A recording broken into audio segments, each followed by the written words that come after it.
The submachine gun was produced by the Fábrica de Prata weapon factory at Lisbon, Portugal, whose initials FBP gave the name to the weapon, adopted for service as the M/948 in 1948.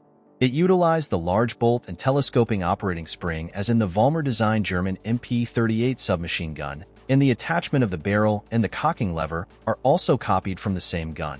The pressed metal frame and telescoping wire but are from the American M3 submachine gun. Unusual for submachine guns, the M948 was fitted with a barrel sleeve with a mount to accept the standard Portuguese Mauser bayonet, an attachment of Cardoso's design. The result was reliable and robust, though users have spoken of poor accuracy. The original version of the submachine gun only allowed for fully automatic fire. An upgraded version, designated FBPM/963, introduced in 1961, also allowed for semi-automatic fire.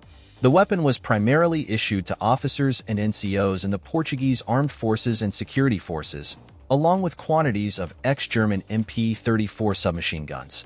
In Portuguese service, it was used in combat in Angola, Portuguese Guinea, Mozambique, Portuguese India, and Portuguese Timor.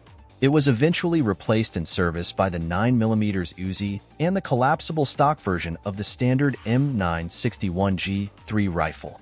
In 1976, the Fábrica de Braço de Prata developed a modernized version of the FBP with a barrel cooling sleeve, but it never entered production. This product was in charge of the then Major Engineer Mario Tavares.